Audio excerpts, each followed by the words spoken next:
this because I know it's been out for a while, but it's like now more artists are using it.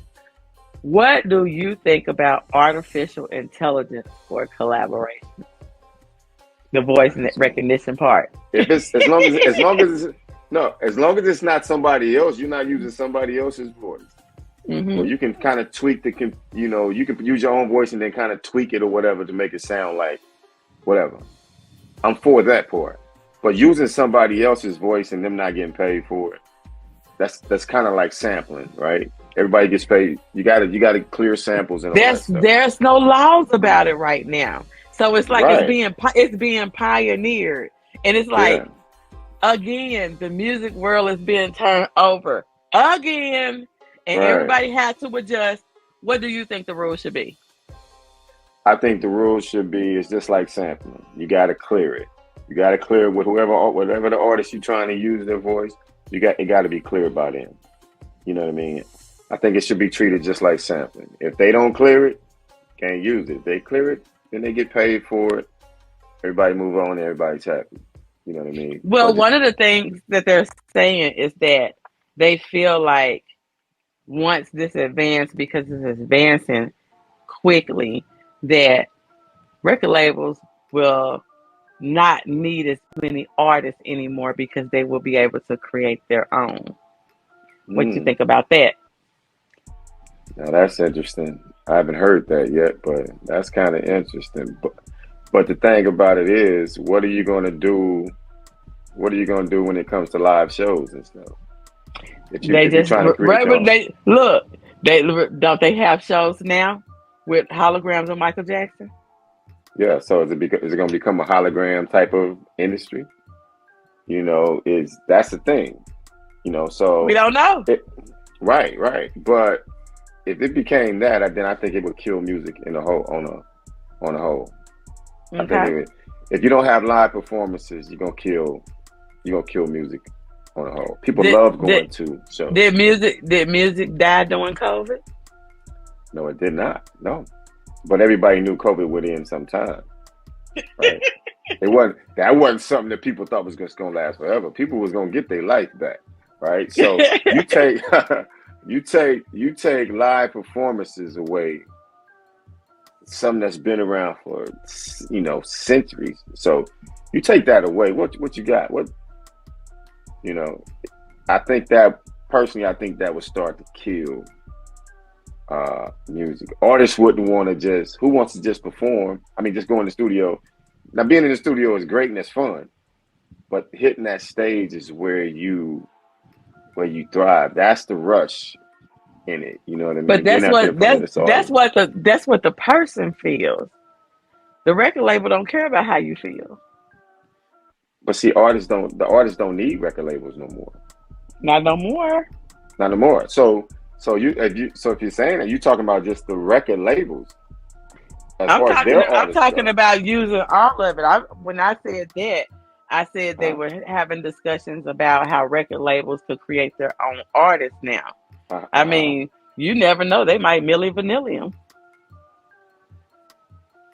True. But once that gets out, now who's going to go, just like Milli Vanilli? Who going to tell you? Who's going to go see him? Who's going to tell you? It'll eventually come out. Okay, well, they'll make their money till it do. Well, that's true, but I'm saying, that's true. But I'm saying it will start the process, in my opinion, to killing music on the whole, especially if you take out the live performances. So you think that AI should not be allowed in music? Only if the artist is profiting off of it. I mean, but what about the auto-tune? And they have programs now where you don't have to carry around big amps and all that kind of stuff. You can just... So when is it too much? I'm personally one of these artists. Personally, I hate auto-tune. Me personally. Now, to each his own. You know what I mean? They love it. Cool. It sounds good in some music. I probably would never use it. Not me personally. So, but I think that kind of who knows if it hurt music or if it helped it. It took the originality out of music, bro. I don't But know, but they're gearing up for an advancement in artificial intelligence in the music industry, and oh yeah, oh yeah. they are trying to get laws together and what's going to be legal and what's going to be illegal. And I think that's going to be for artists that is serious about it and going to be on that level because, like I was telling another person in another interview, you still have to be computer literate. You still Mm-hmm. have to be able to understand programs. You still have to be able Mm-hmm. to do all those things. So if you're not there yet, then Mm-hmm. I think that the artificial intelligence is going to be for, I would say, the midpoint between the actual gatekeeper and the masses. You know what I'm saying? Right, right, right. So I No, think well, go ahead. oh no, I was gonna say we'll see how it turns out. You know what I mean? I'm excited about it. I Yeah. love to see. Look, as Neo say in the Matrix, what's gonna happen in the machine world. Right, right, right. Yeah. But you told me that you were signed to Def Jam in 1991, or you left Def Jam in 1991. Which one was it? No, no, I signed to them in '91. Okay, when did you leave Def Jam? Oh wow. That was like around '98. Yeah. 98. Mm-hmm. Okay, so how many projects have you released independently since then? And the reason why I asked you that question is because technology has advanced every year to make it easier. So I want you to tell me how many projects you released, and over the years, how did technology make it easier for those releases? I've released oh wow, wow, I don't know, probably maybe 30 singles. I've just released singles, right? I haven't Okay. released another album since then, but just singles. Because hmm nowadays it's a single driven market nowadays, right? hmm And as far as making it easier, technology nowadays, because you can just upload your stuff on the computer, it's all and sign the distro kid, CD baby, and all that stuff, and they put it on the platforms for you, right? Versus back in the day, you had to be on a major, pretty much, you know what I mean, or you had to get out there, sell CDs out your trunk, travel all over the place. It was a grind back then, which I happen to love. Happen to love that back then. It made us work. You know what I mean? Nowadays, it's more. It may kind of make the artist kind of lazy a little bit. You know what I mean? Hmm. So, yeah, because everything is, right there in your laptop. You just push of a button. So, but I like this too because it gives the artist control of our own career. It gives us control of our own destiny.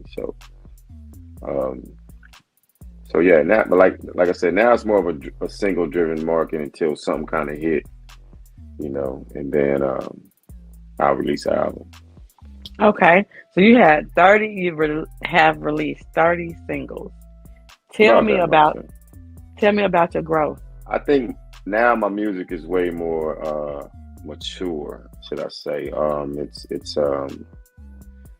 think when I was on Def Jam, I was just an angry kid, right? Growing up in the neighborhood, and yeah, because I was, the stuff I grew up seeing in the neighborhood, being harassed by police, being, you know, all the stuff that comes in with the neighborhood. So just being an angry kid to now more of the music is more. How can I describe the music? Praising the woman, instead of putting it down. Talking about. I have a song called Angel. Mhm. I mean, it's talking about me wanting to find my angel. Everybody say they soulmate. I happen to say my angel. So stuff talking about stuff like that. Now I have a song called Dear Daddy that I wrote after my father passed in 2016. So that was a tribute song to him. So just through some God given eyes, should I say. Okay. with more clarity. So I have another Mm, question. yeah. Since you have been in the music game for so long, Mm. how did social media affect you in the beginning when you had to incorporate it into your music? Oh wow, yeah. At the beginning. It was very strange because I didn't know nothing about social media, Okay. right? Tell me Uh, about your experience. well, it was crazy because, matter of fact, this girl years ago when I first got on Facebook, she kept talking about Facebook. Back then, it was with MySpace, Yep. right? So, and I got on MySpace and I really didn't use it too much. I would get on there maybe like once a month to look at it because I was not used to all this, internet stuff, looking at people posting about their life and all this other stuff. Hmm. And so when she started talking about Facebook, I'm like, what is Facebook? You know what I mean? So anyway, I ended up getting on that and I was scrolling through and I'm seeing people that I knew from high school or like people with my same last name. So now I'm wondering if I'm related to this person. You know what I Hmm. mean? So I started doing a little digging and some of them I happen to be related to. And that was kind of fun. And then a friend of mine who I had already been putting his music on Facebook promoting his stuff. He said, "Man, promote your music on there." And I was like, Hmm. "How the heck do?" I was like, "How do I do that?" You know what I mean? So when I first started doing that, I was like, "Wow!" People now asking me like, "Shug, where you been?" We've been waiting on for music from you. You know what I mean? So that was the thing. Like this, again, this light bulb went off. Like, wow, I can reach all these people, and it don't have to be people in my own city. It's people all over the place. So that was it was fun, it was interesting, and I was just curious to learn more about it, to be honest with you. So So, how did you feel about your streaming not counting in the beginning? the streaming not counting? Oh, In the I didn't beginning. well, I didn't understand enough about it to know that, about it in the beginning. So but once I start finding out about it and learning more about it, I was like, nah, I'm not cool with that. So Hmm. but then there was this thing, do I take it down and people can hear it? Or do I just keep it up so uh people can be aware of it, and wherever I do release music that they can buy, then I can just tell them, hey, you can buy you know, here and there. So, So, so you were happy about the transition to where yes. now you can actually get paid for your streams and Hmm. sell your music, and other people can use your music and you still get paid. Right. Yes. Yes. Yes. So, I was happy about that so, part. so you're happy with the evolution of social media, although when you first started, it was confusing to you. It was very confusing, yeah, because I didn't know anything about it. You know what I mean? And I kind of felt like, man, is people ripping me off? You know what I mean? I'm pretty sure every artist felt like that. Who knew about streaming when it first came out? You know what I mean? So Well, they say that Nicki Minaj was very instrumental in getting streaming to count on social media. she probably was. She's really very They say influential. they, So they say she fought for it. yeah, she probably did. Yeah, she's very influential. So thank you, Nikki, if you did do that. Thank you. So yeah, everybody should be Well, thanking her. I thank you for coming, and I want you to give any last minute advice, anything that you want anybody to know about you, where they can find your music at, your latest single, anything about Shug Jackson. Uh, Advice would be um, every day take a look in the mirror, man. Women and men. Tell that person how much you love them. Tell that person how proud of them you are of them, and that you can achieve whatever you put your mind to. The only thing holding you back is you. So, as far as the music, you can find me on every music platform, Spotify, every music platform. So I can't. It's too many to name, but I'm on everything. Stay tuned. Like I said, more movies to come. Renegades is out. starring Danny Trejo and Lee Majors. I also did the title track for that movie. It's called Renegade. So, Okay. all that stuff. New single out called Pay Attention, featuring Big Hurts from Above the Law. Y'all really about to start hearing about that song because I think it's gonna blow the roof off. It's kind of bringing that old school sound back, that with the music with some kind of substance in it.